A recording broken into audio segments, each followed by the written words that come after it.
drug business. This whole thing is becoming quite the situation in Canada and the States. Now, in Canada, they don't drug test drivers. God knows why, but they don't. But in the States, they certainly do. I remember having to get drug tested as a Canadian just so I could cross the border to go stateside. I had no problem with that. But now that marijuana is becoming legalized, not only in Canada, but in a number of the U.S. states, and you know that people are using it, it'll be interesting to watch the ongoing impact of this because as far as I know, the United States also still has a zero policy on drugs. Yet, all of a sudden, zero tolerance. What did I say? Zero policy. Yeah, zero tolerance policy on drugs. So as far as I know, they should still be shutting drivers down for this. But, you know, it's a tough battle. I'm sure. I read something the other day that said in the last, when they formed like a drug clearinghouse last year. You guys remember that? And they said in the first 8 months that the clearinghouse had been established, they kicked out 35,000 drivers for, you know, they had to go dry out. So if the driver shortage, and at that time the driver shortage was 60,000 drivers, that's more than half of the drivers that they tossed for testing positive for drugs. Most of them tested positive for marijuana. It was over half of them. But you think, holy smokes, you know, here they are in a driver shortage. And now they're bringing in this drug clearinghouse, which I think is a good thing. I'm all for it, don't get me wrong. But they're going to lose just a canoe full of drivers over this deal. So it'll be interesting to me now to see if the trucking companies are realizing that a guy with a truck license, a CDL, and a clean drug abstract, his stock just went up, in my opinion. They've got to pay more because it's getting harder to find guys that'll test negative for these drug tests. And, you know, the U.S. is serious about it. They're trying to implement hair follicle testing now, which is, I forget the percentage. It's 30 or 50% more effective at least than the way they do it now. Hair follicle testing. It's going to become a thing, I think, so I'm sure. So it'll be interesting to see now if our wages go up because it becomes harder to find guys that test negative for drugs. Now, I'd like to say that whatever you do, and I have nothing against people, any people. So it's whatever you do in your own time is your own business. I have no problem with any of that. But if you're going to hold a commercial license, you just can't be a drug user. It's as simple as that. And drugs are mind altering. Even a little bit. So why you just can't be in a great big heavy commercial vehicle surrounded by cars and have your mind altered just one little bit.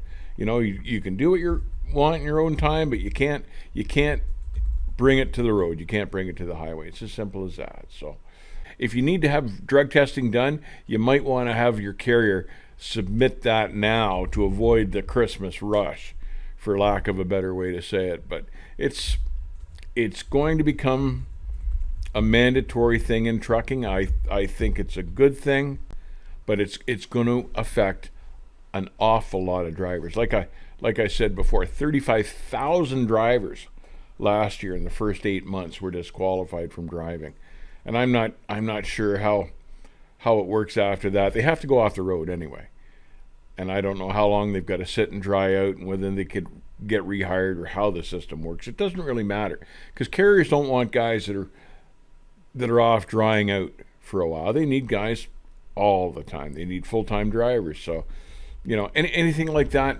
jeopardizes a guy's career that's got a CDL. You might as well, you know, sooner or later they're going to catch up with you. You might as well kiss that career goodbye. And it's a good career. So, you know, is it really worth it for a wild Saturday night? So anyway, that's my take on that. But I was annoyed that this Art Burke from Ice Road Trucking may get to be on the show here in Canada again, because it sets an example for truck drivers, I think. Here's a guy that everybody knows he's cooking up some sort of God knows what so he can inhale it or breathe it or drink it, or I don't know what he does with it. And then he's going to be on the road. And everybody up here thinks that's okay. And they shouldn't think that's okay. Michelle says lawyers say the commercial trucking industry will never allow recreational marijuana. Accident claims and lawsuits are that reason. And I agree completely with that. But it's going to be a difficult thing to stop, to prevent. And that's this clearinghouse is a big step towards that. But yeah, it's just not the right thing to do if you drive a truck. And that's just the way it is. Ask them how they feel about the clearing. So I want to know, like I said earlier, I've got a fairly black and white opinion on this stuff, but I'd like to know if you agree or disagree. I'm curious. I went to Swift Academy. They did hair follicle and urine tests, and there were over 20 people who applied. 9 decided not to go through the program. One failed. Only 9 out of the original 20 passed. That's from Snake Man. Yeah, and I'm sure that's a fairly typical statistic everywhere lately. So all sorts of guys think they can slide in or fool the system. And this hair follicle system, I don't think there's any fooling that system from the sounds of it. Nick's got a comment for you. Jeff Thomas says if I can drink at night, I should be able to smoke as well. Well, fair enough, but they know now that alcohol passes through your system and it's out in 24 hours.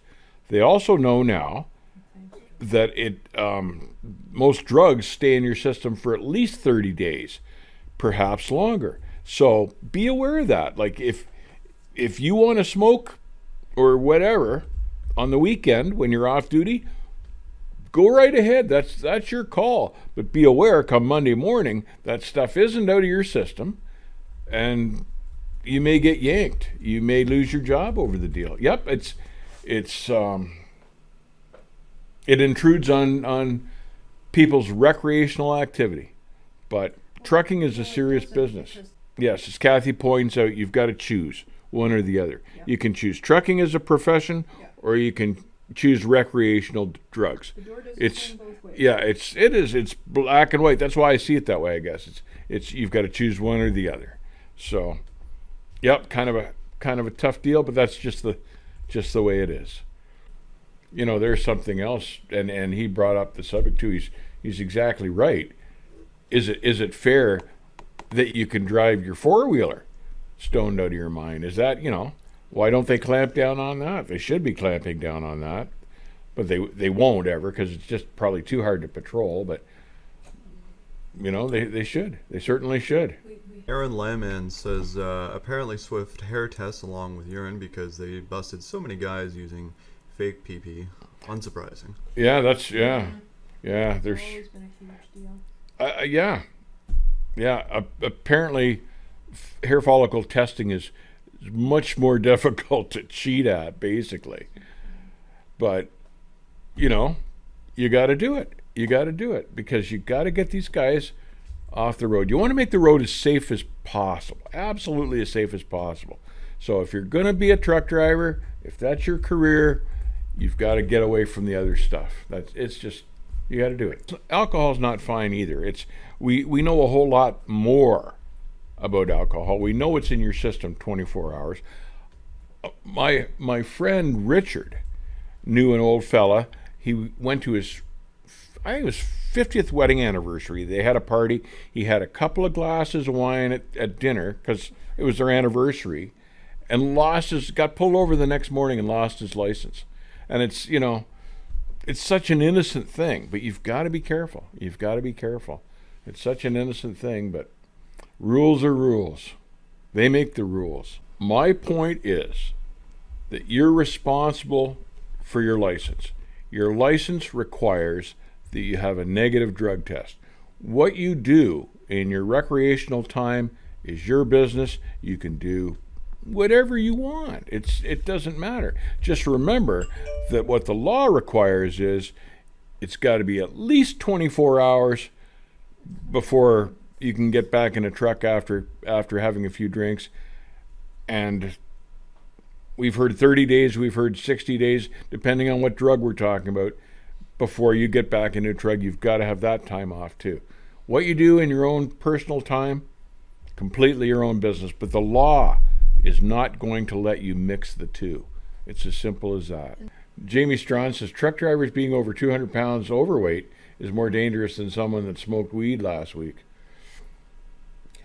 They have, they're kind of back and forth on that because again, the science isn't confirmed on that.